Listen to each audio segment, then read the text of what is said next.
Ndagushimiye kuba uhisemo kubana natwe kandi nanone nkwaye ikaze kuri YouTube channel yawe akaba ari nawe yanjye ariyo Messi Empire Talks, wa muyoboro mugari wiyemeje kujya bagezaho amakuru y'ubwenge, amakuru kugiye kandi amakuru yizewe. Ndagushimiye kandi nanone kuri wewe wakanze subscribe kuri na channel ugafungura inzogera kugira ngo ujye ubana natwe ibiganiro byiza nk'ibi by'ubwenge, ujye ubasha kubikurikirana gatanu kuri gatanu. Nawe utarakora subscribe n'icyo gihe kora subscribe kugira ngo tujye tubana mu makuru agiye atandukanye hanga mu Rwanda.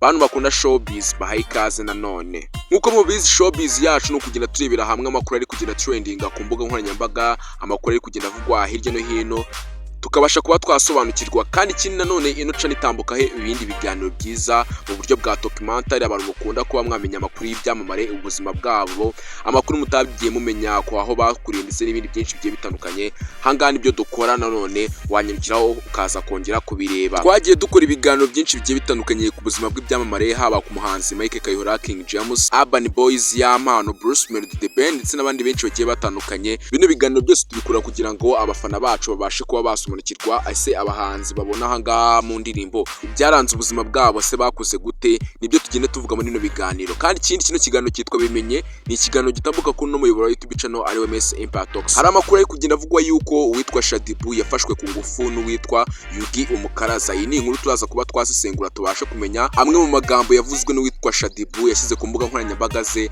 atabariza ubuzima bwe urwego rw'ubugenzacyaha RIB kugira ngo bubashe kugira icyo bwaza gukora. Ese urwego rw'ubugenzacyaha RIB rwaba rwakiriye kino kirego cy'uwitwa Shadibu? Turaza kandi kubabwira ko umuhanzi witwa Uworizagura Florier wamenyekanye cyane nka Yampano yaburanye ubujure ku ifunga n'ifungurwa ry'agateganyo, aho uno muhanzi Yampano atakambira urukiko rwisumbuye rwa Nyarugenge arusaba ko rwategeka ko afungurwa agakurikiranwa ari hanze aho gufungwa iminsi 30 y'agateganyo. Ibi ngibi Yampano yabivuze ashingiye yuko mu byaha bitatu ari gushinzwa harimo n'ibyaha yababariwe n'uwo yakoreye icyo cyaha. Ibi byose turaza kugira tubigarukaho. Wicyo usabwa nta kindi, kora subscribe kuri no channel ufungure inzogera kugira ngo amakuru nk'aya ngaya atazayagucika, tujye tubana gatanuka.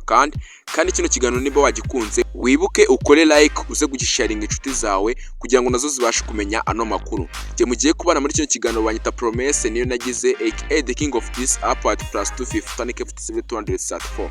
Na amazina nk'ay'indyankwi, gusa indyankwi yemeye kurya ibiti, nzi narimeye kugusobanurira nyita Messi. Munyemerere duhere kuri ano makuru. Umuhanzi akaba n'umucuruzi Iradukunda Aimable wamenyekanye cyane nka Yugi Umukaraza yatawe muri yombi akurikiranweho gusambanya ku gahato umunyamideli Mbabazi Shadia wamenyekanye cyane nka Shadibu. Na amagambo uyu mukobwa witwa Shadibu yashinzaga uyu muhungu witwa Yugi Umukaraza agira ati, na amagambo yashyize ku mbuga nkoranyambaga yanditse agira ati: ejo ninjoro nagize ikibazo gikomeye cyane, umuntu nari nsanzwe nzi kuva kera yaje mu rugo rwanjye. Natekereje ko yaraje gushaka uko twiyunga, ariko nahuye n'ihohoterwa. Ndahamagariza inzego zibishinzwe mu Rwanda gukurikirana ikibazo cyanjye no gutuma ukuri kujya hagaragara. Akomeza agira ati, nta muntu ukwiye kuba afite ubwoba kandi buri muntu wese akwiye guhabwa umwanya wo kumvwa mu cyubahiro no mu bwubahane. Ubutabera ni ingenzi, ukuri ni ingenzi, agaciro k'umuntu ni ingenzi. Ndabinginga mumfashe. Muri iki gihe sinshobora gusohoka hanze kubera ikibazo nahuye nacyo. Byambere ibintu bikomeye cyane kandi nkeneye n'ubufasha bwanyu. Yugi yaje mu rugo turasangira, ariko sinzi ibyo yamaye kuko nisanze mbyutse nambaye ubusa andyamye iruhande. Numva ko yansambanyije. Ibaze ko nari ndi mu kwezi k'umugore. Byambabaje ndanabimubwira, agira ubwo bahita asohoka iwanjye, ariko namubwiye ko nta hantu yahungira kuko uru Rwanda rugira ubutabera. Ayo ni amagambo yavuzwe n'uwitwa Shadibu. Ese ibi bintu byaba byageze ku rwego rw'ubugenzacyaha RIB? Yego kuko nibyo. Ejo kwa mbere tariki 22 Kamena 2026 RIB yakiriye ikirego cya Mbabazi uzwi cyane nka Shadibu. Iperereza ryaratangiye kandi yakiriwe mu Isange One Stop Center ngafashwe mu buryo bw'ubuvuzi n'ubugenzacyaha. Umuvugizi w'urwego rw'ubugenzacyaha RIB mu Rwanda Dr. Murangira Bitseri yatangaje itangazo aburira abakoresha imbuga nkoranyambaga agira ati, abakoresha imbuga nkoranyambaga birinde guca imanza cyangwa se amagambo ashinzwe uwo ari we wese, haba kuwareze cyangwa se uwarezwe. Ngayo nguko rero amakuru yari ari kuvugwa kuri Shadibu. Tujye kuri Yampano. Yampano yajuriye icyemezo cy'urukiko rw'ibanze rwa Kicukiro kimufunga iminsi 30 y'agateganyo. Yampano yerekanye ko urukiko rw'ibanze rwa Kicukiro rwirengagije imbabazi yahawe n'umugore we ku byaha byo gukubita no gukomeretsa ku bushake n'icyaha cyo kwangiza ikintu cy'undi. Mu gihe icyaha cyo gukoresha ibiyobyabwenge uyu Yampano yari yatangiye urugendo rugamije kubirika burundu. Umunyamategeko we yavuze ko banenga urukiko rw'ibanze rwa Kicukiro rwemeje ko hari impamvu zikomeye zituma Yampano akekwaho ibyaha bitatu, kandi muri ibyo byaha uwo yabikoreye yaramuhaye imbabazi. Muri ibyo byaha twavuga nk'icyaha cyo gukubita no gukomeretsa, icyaha cyo kwangiza ikintu cy'undi. Bagaragaje ko umugore wa Yampano yari yaramuhaye imbabazi. Naho ikindi cyaha kimwe gisigaye cyo gukoresha ibiyobyabwenge, hashyizwemo icyemezo cyo kwa muganga kigaragaza ko Yampano yijyanye kwa muganga kugira ngo atangire gufashwa ku buryo yareka ibiyobyabwenge.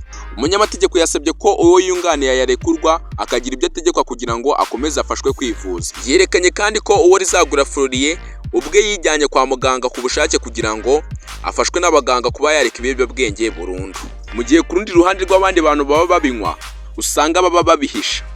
Ese uyu Yampano urwego rw'ubugenzacyaha RIB babasha kuba bamufungura kubera kuntu yisobanuye yuko avuga yuko ibyaha bibiri umugore we akaba nawe yakoreye ibyo byaha yamuhaye imbabazi, none n'ikindi cyaha gisigaye cyo gukoresha ibiyobyabwenge akaba yaragiye kwa muganga kugira ngo akurikiranwe abashe kuba yabivaho burundu. Ese urwego rw'ubugenzacyaha babasha kuba bamubabarira? Turaza kubimenya nanone tukohereza andi makuru kugira ngo uze kubasha gusobanukirwa. Icyo usabwa nta kindi, kora subscribe kuri YouTube channel bayita Messe Empire Talks. Ni ikiganiro cyitwa bimenye kugira ngo tujye tubana kuri gatanu ku kandi ku bantu batazi ibintu bya Yampano ahantu byatangiriye rwose, nanone ndabamenyesha ko namwe hakiri amahirwe. Hari ibiganiro twakoze aha ngaha rwose, ni ibiganiro bitarenze bibiri bisobanura ukuntu bino bintu byose byatangiye. Dore ngibyo nabyo uze kubasha kuba wabireba. Kora subscribe kugira ngo tujye tubana. Ndabakunda cyane, nge mwabanaga muri cyo kiganiro banyita Promesse, niyo nagize the king of this upward plus 250 and 234. Ni amazina nk'ay'indyankwe, gusa indyankwe remeye kurya ibiti, nge nemeye kugusobanurira. Nyita Messe, ikiganiro cyo nakagaruka. Ciao ciao.